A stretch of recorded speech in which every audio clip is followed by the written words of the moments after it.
মধ্যপ্রাচ্যে ইরানই একমাত্র দেশ যার সবথেকে বড় আর সক্ষম ব্যালিস্টিক মিসাইলের অস্ত্রাগার রয়েছে। ইসলামিক রিপাবলিক অব ইরানই হলো প্রথম দেশ যারা পারমাণবিক অস্ত্র তৈরির পূর্বেই 2000 কিলোমিটার রেঞ্জের মিসাইল তৈরি করে ফেলেছে, যা ইসরায়েল এবং পূর্ব ইউরোপ সহ মধ্যপ্রাচ্যের যে কোনো জায়গায় সঠিকভাবে আঘাত করার ক্ষমতা রাখে। আর এই মিসাইলের রেঞ্জের মধ্যে ভারতও পড়ে। এই অস্ত্রগুলো কোনো সাধারণ অস্ত্র নয়। 2024 সালে 1 অক্টোবর রাতে যার আমরা একটা ছোট ট্রেলার দেখেছি, কিছু মিসাইল যাদের ব্যবহার করা হয়েছিল ওই রাতে, এগুলো সত্যি খুবই ভয়ানক ছিল, যাদের প্রথমবারের মতো ব্যবহার করা হয়। যেমন 2023 সালে তৈরি করা ফাতেহ মিসাইল, এটা হাইপারসনিক ব্যালিস্টিক মিসাইলের ক্যাটাগরির মধ্যে পড়ে। হাইপারসনিক মানে শব্দের থেকেও 5 গুণ গতিতে টার্গেটের দিকে ছোটে, মানে কেবলমাত্র কয়েক মিনিটই সময় লাগবে ইরান থেকে ইসরায়েলে পৌঁছাতে। ম্যাপে দেখলে দেখা যায় ইরান আর ইসরায়েল দুটো দেশ অনেক দূরত্বে অবস্থান করে।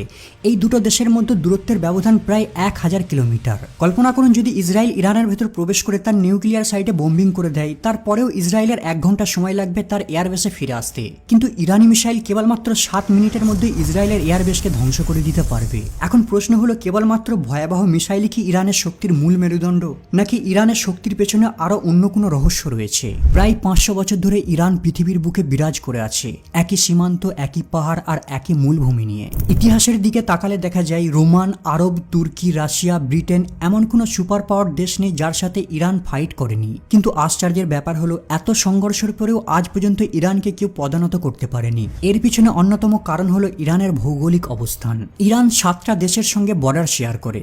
পূর্বে পাকিস্তান, আফগানিস্তান, তুর্কমেনিস্তান, পশ্চিমে ইরাক, তুর্কি, আর্মেনিয়া আর আজারবাইজান রয়েছে। ইরানের দক্ষিণ এবং পশ্চিমে রয়েছে এক বিরাট জাগ্রস পর্বতমালা, আর এই পাহাড়ের শৃঙ্গগুলি যেন প্রকৃতির দুর্গের মতো, যা ইরানের দিকে কেউ আগিয়ে আসলে তাদের পথ আগলে দাঁড়ায়। পাথর এবং খাঁজে ভরা এই পাহাড়গুলিকে অতিক্রম করা, বিশেষ করে সৈন্য এবং সামরিক শক্তির সরঞ্জাম নিয়ে, প্রায় অসম্ভব। এই পাহাড়গুলি ইরানের রক্ষা কবচ। 1980 সালে যখন ইরাক ইরানকে আক্রমণ করে, তখন ইরাকের পরিকল্পনা ছিল ইরানের বিপ্লবকে ধ্বংস করা এবং তাদের ভূখণ্ডকে দখল করা। কিন্তু তারা জাগ্রসের এই কঠোর পাহাড়ের কাছে এসেই থেমে যায়। টানা 2 বছর ধরে যুদ্ধের পরেও তারা ইরানের দক্ষিণ পশ্চিমের খুজেস্তান অঞ্চল পর্যন্তই প্রবেশ করতে পেরেছিল।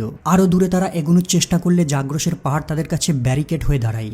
ইরাকের সেনাবাহিনীরা কোনোভাবেই পাহাড় অতিক্রম করে ইরানের ভূখণ্ডে প্রবেশ করতে পারছিল না, কারণ ইরানের বড় বড় সামরিক কেন্দ্র আর তাদের রিসোর্সের ভান্ডার ছিল পর্বতমালার ঠিক বিপরীত প্রান্তে। তাই আমেরিকার প্রত্যক্ষ সহযোগিতা থাকার পরেও সাদ্দাম হোসেন উন্নত অস্ত্রের সাহায্যে ইরানকে দখল করতে ব্যর্থ হয়। অবশেষে কোনো রেজাল্ট ছাড়া প্রায় 8 বছর ধরে চলা এই যুদ্ধ ধীরে ধীরে থেমে যায়। কিন্তু ইরানের সীমান্তের এক চুল পরিবর্তন হয়নি। আর এ থেকে স্পষ্ট প্রমাণিত হয় যে ইরানের পাহাড়ের সিকিউরিটিকে ভেঙে ইরানের ভিতর প্রবেশ করা অসম্ভব।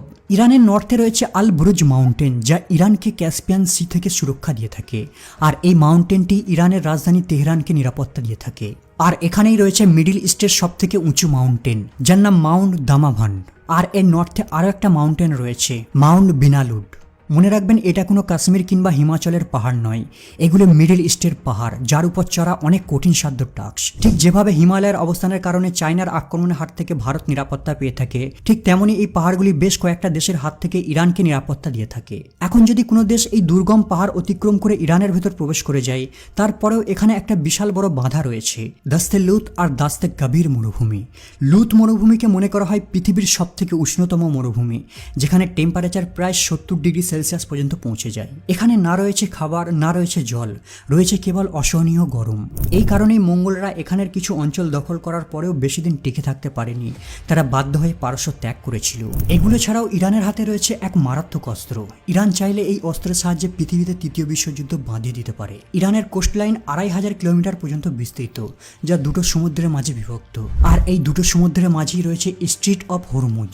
আর এই জল প্রণালীটি বর্তমানে ইরানের একমাত্র মূল শক্তি।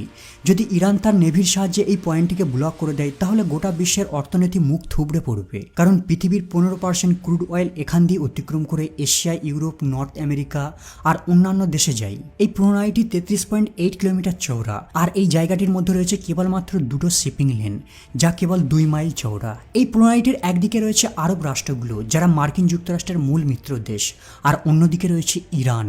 হরমুজ প্রণালীর কৌশলগত গুরুত্বের কারণে ইরানকে যেমন বাড়তি সুবিধা দিয়েছে, তেমনি মার্কিন যুক্তরাষ্ট্র ইরানের লাগামকে টেনে ধরার জন্য আরব কান্ট্রিগুলির তীরবর্তী অঞ্চলগুলিতে কয়েক ডজন সেনাঘাঁটি স্থাপন করে রেখেছে। ইরানের প্রভাব বিস্তারকে দমন করতে পারস্য উপসাগরীয় এলাকায় যুক্তরাষ্ট্রের এই বিশাল সামরিক উপস্থিতি। তাছাড়া স্ট্রিট অফ হুরমুজ আমেরিকার জন্য খুবই গুরুত্বপূর্ণ, কারণ আমেরিকা এই প্যাসেজ দিয়ে 43% ক্রুড অয়েল তার দেশে নিয়ে আসে। কিন্তু ইরানও কোনো অংশে কম যায় না। ইরান এই সামরিক ঘাঁটিগুলিকে ধ্বংস করার জন্য ইরান তার ভূমি থেকে সমুদ্র নিক্ষেপযোগ্য মিসাইল রেডি করে রেখেছে, যা ব্যবহার করে নিজের সীমানা থেকে মার্কিন ঘাঁটি সহ এই প্রণালীগুলিতে চলাচলকারী জাহাজগুলির উপর সহজে হামলা চালাতে পারবে। মানে ইরান আক্রান্ত হলে বিশ্বের এই গুরুত্বপূর্ণ চোখ পয়েন্টটিকে ইরান নিয়ন্ত্রণ করতে যে কোনো কৌশলে সাহায্য নিতে পারে। এক কথায় ইরান আক্রান্ত হলে এই হুরমুজ প্রণালীকে তারা পুরোপুরিভাবে কাজে লাগাবে। শুধু তাই নয়, ইরান এটা ভালো মতোই জানে তারা সরাসরি যুদ্ধে নামলে ইসরায়েল, আমেরিকা সহ পশ্চিমা বিশ্ব তাকে পরাস্ত করার চেষ্টা করতে পারে। তাই তারা বিশ্বজুড়ে প্রক্সি যুদ্ধ চালিয়ে যাচ্ছে।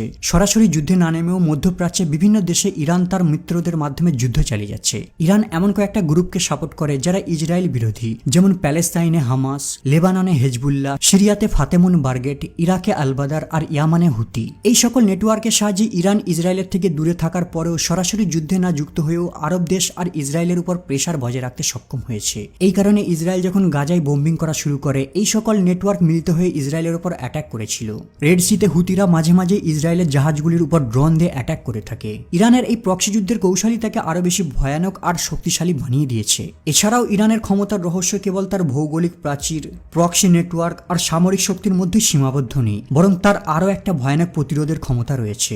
ইরানের প্রভাব এখন উত্তরে রাশিয়া থেকে শুরু করে পূর্বে চীন পর্যন্ত বিস্তৃত হয়ে গেছে। রাশিয়া আর চীন এখন ইরানের সঙ্গে শক্তিশালী মিত্রতা গড়ে তুলেছে, আর এই মিত্রতাই ইরানকে আরও বেশি অদম্য আর দুর্ভেদ্য করে তুলেছে। এই দুটো দেশের মূল লক্ষ্য হলো ইরান যেন আরও স্ট্রং হয়, আর ইরান স্ট্রং হবে একমাত্র নিউক্লিয়ারের সাহায্যে। তাই তো এই দুটো দেশ ইরানকে পরমাণু শক্তিধর দেশ বানাতে 1990 সাল থেকেই বিভিন্নভাবে সাহায্য করে চলেছে। কারণ এই দুটো দেশ কোনোভাবেই চায় না মধ্যপ্রাচ্যে আমেরিকার প্রভাব বজায় থাকুক। যতদিন মধ্যপ্রাচ্যে একমাত্র ইসরায়েলের কাছে একা পরমাণু থাকবে, ততদিন ইসরায়েল বুক ফুলিয়ে মধ্যপ্রাচ্যে রাজ করে যাবে। আর যতদিন ইসরায়েল এখানে রাজ করবে, ততদিনই মধ্যপ্রাচ্যে আমেরিকা নিজের খেয়াল খুশি মতো হস্তক্ষেপ করতে পারবে। কিন্তু যদি দুটো শত্রু দেশের কাছে পারমাণবিক শক্তি থাকে, তাহলে তারা কখনোই লড়াই করবে না। বিশ্ব এদেরকে কোনোভাবেই লড়াই করতে দেবে না। একে নিউক্লিয়ার ডিটারেন্স বলা হয়ে থাকে। যেমন রাশিয়া আমেরিকা প্রায় 75 বছর ধরে একে অপরের চরম শত্রু, কিন্তু এরা কোনোদিনও ডাইরেক্টলি যুদ্ধে লিপ্ত হয়নি, কারণ দুজনের কাছেই রয়েছে পরমাণু শক্তি, যা উভয় দেশকে ধ্বংস করে দিতে পারবে।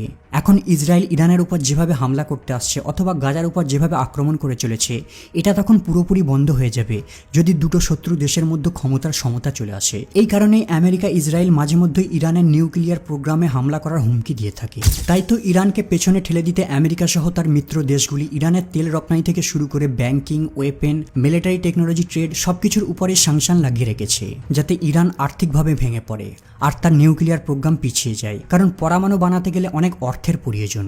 কিন্তু ইরান বাকি দেশের থেকে সম্পূর্ণ আলাদা। ইরান নিজে থেকে চলা শিখে নিয়েছে। তাদের বিজ্ঞান টেকনোলজি এতটাই অ্যাডভান্স যে কারো সাহায্য ছাড়াই নিজের দেশে বসেই তারা অস্ত্র বানাতে সক্ষম।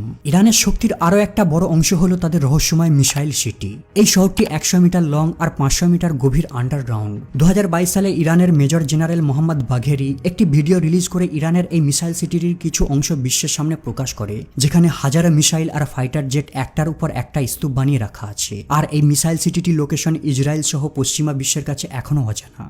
আর এই ভয়েই কেউ ইরানের সাথে সরাসরি যুদ্ধে লিপ্ত হতে চায় না, কারণ তারা জানে ইরানকে ঘাটানো মানে আগুন নিয়ে খেলা।